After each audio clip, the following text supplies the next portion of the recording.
welcome you to another video. Today we are going to be looking at the yogurt making process.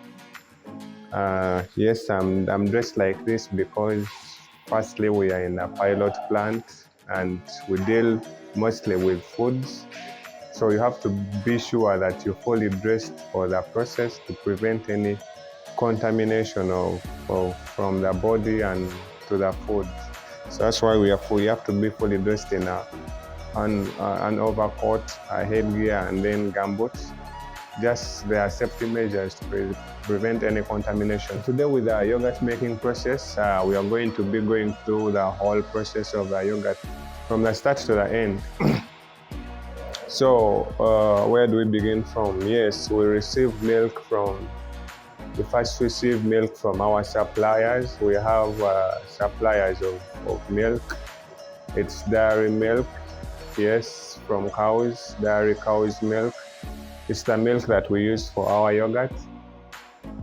So after receiving the milk, we have to fully inspect it to make sure that it's the right, to make sure there is no contamination and it's not mixed with any water. Because if the milk is to be mixed with the water, then our yogurt it won't come out the right quality. So we have to first inspect the milk from the suppliers. Yeah, when they supply, we inspect the milk. Then after inspecting the milk, as we seeing in the video, we put it in a pasteurizer. We use a batch pasteurizer. There are two pasteurizers, a batch and a continuous pasteurizer. But here we use the batch pasteurizer. It's more of a manual one. We do most of the work on our own. You have to stir the milk. You have to keep on stirring the milk while cooking.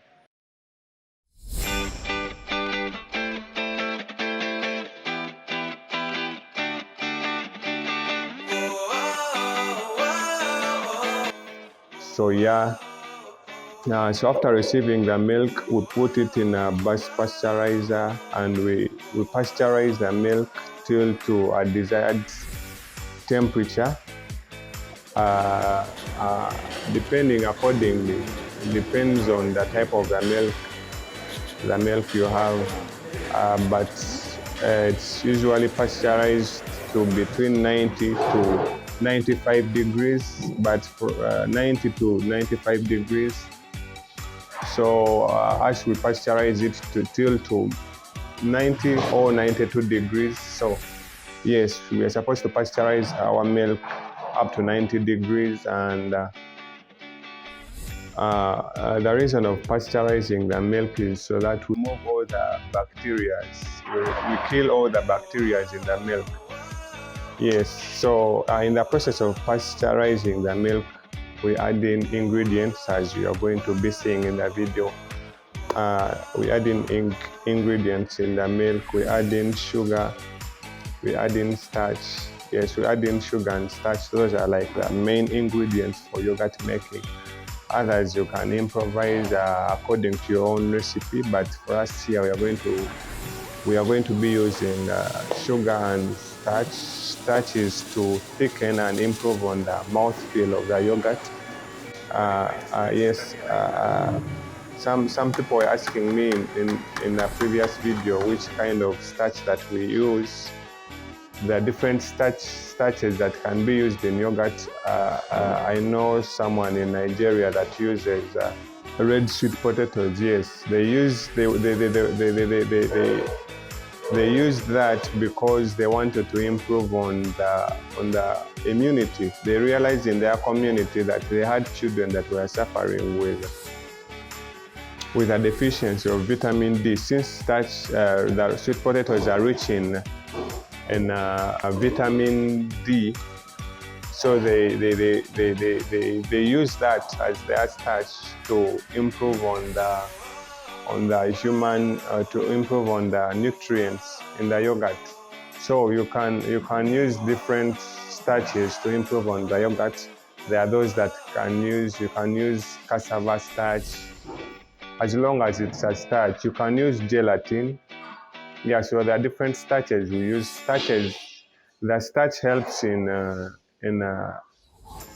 building the body for the yogurt, then mouthfeel, and it also improves on the quality.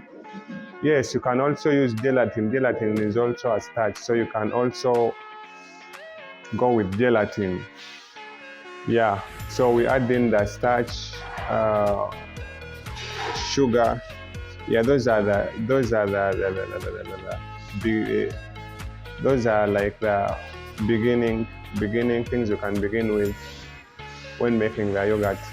Yes, so we usually pasteurize the milk to around 60 degrees, and then that's when we add in our ingredients, the sugar and the starch. Yes, around 60 degrees. So, and we pasteurize as we start in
the milk for the ingredients, of course, to mix uniformly and till we reach our desired temperature. And our desired temperature, as I said earlier, around 92 degrees Celsius. So yes, when our milk is fully pasteurized, that's when we remove it from the pasteurizer into our milk cans. Why? For cooling, for the cooling process. And while we are removing the milk from the pasteurizer to the cans, we already sieve. At first, we deal with the bacteria and all those other microorganisms by boiling or pasteurizing the milk. That is enough to deal with all the microorganisms and the bacteria, the yeasts that are in the milk. But the other impurities that will stay in the milk, for example, the impurities in the sugar, the impurities also in the milk, and these we remove how? By sieving our milk. When we are putting it in the milk cans, you have to make sure that you sieve to remove all the impurities that come in the sugar, in the milk, and anything that you will add. So that's where our sieve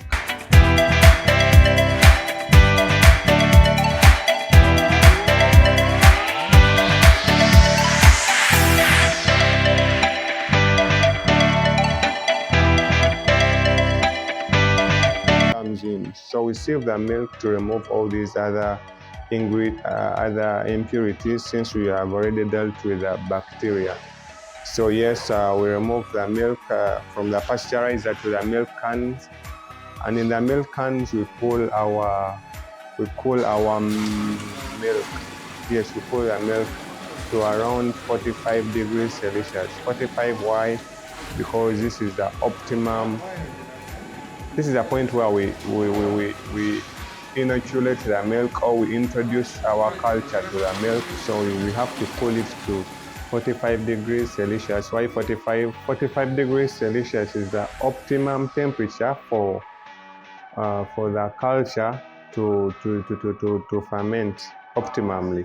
So we introduce our culture at a temperature of 45 because it's the optimum temperature. 45 is usually the optimum temperature for microorganisms. So yes, we introduce in the culture at 45. So we cool our milk to 45 degrees Celsius, and after cooling to 45, remember we had pasteurized to 90. So we are now supposed to to cool it to 45 for us in order for us to introduce in the culture for the fermentation process. Yes, the culture aids in fermenting our milk into yogurt. Culture is actually what turns our milk into the yogurt. So without the culture, we will not get the yogurt. So we introduce in our culture at 45 for the milk to ferment and form the yogurt.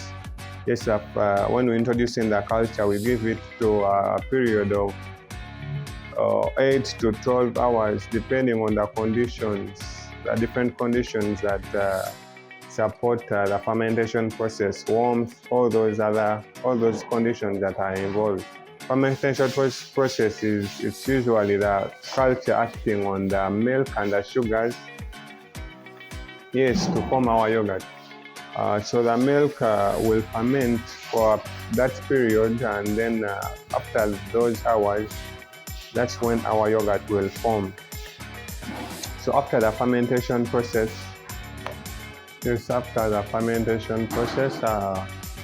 when the yogurt has formed, there is always a cream that has always formed, and at this moment we usually first mix the yogurts. There's always some curd, and it's usually not that liquid enough, so we have to make sure that we first mix the yogurt for it to mix uniformly, and to remove all the curds that may be in the milk, and to mix the fats the fat and the cream that usually forms on the top. So we make sure that we mix all of it uniformly. Yes, this is a point where we add. Yes, someone was asking me in the previous video if we add preservatives. This is a period where we usually add our preservatives. We use natamycin. We use, but you have to make sure that you use very little of it. We use around 0.5 grams for 50 liters. So we usually add natamycin. There are different preservatives that are used in yogurts, different yogurt companies. The common ones, the common preservatives for milk products are natamycin, sodium benzoate, and potassium sorbate. Yes, those are the common preservatives for milk products, cheese, cream, all those. So yes, as we use natamycin, for the person who was asking me if we add any preservatives, natamycin 0.5 grams in 50 liters. Yes. After adding, there are some people that add the preservatives in milk before forming the yogurt, but then it would be advisable to add it in after, because then the preservatives may interrupt the fermentation process, since you are adding in other microorganisms. Yes, after preservatives, that's when we add in the flavors. We use 2 flavors, vanilla and strawberry. Our strawberry is a colorless one, it's a colorless liquid, so we add in the flavor and color separately.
Yes, vanilla and strawberry flavors.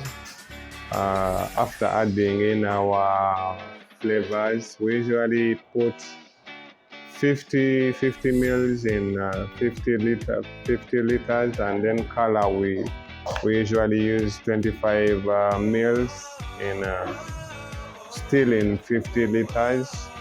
But of course it's depends on how you want your yogurts to be. And besides, there are different kinds of flavors still in yogurt, and the flavors, they have different strength, so use according to the strength of the flavor that you're using. Yes, that's it for our flavors. After adding in the flavors, that's when we pack our yogurt. We pack our yogurt in bottles and jerry cans. So yes, as you can see, the packing process. So after packing,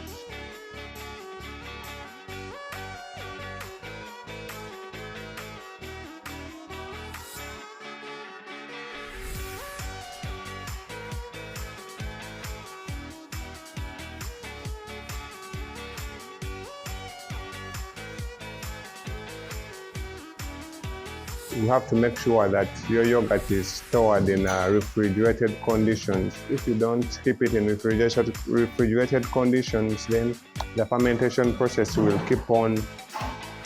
continue. So you have to keep it in refrigerated conditions to prevent the fermentation process from continuing. If it's not well refrigerated, then the shelf life of the yogurt will be shorter.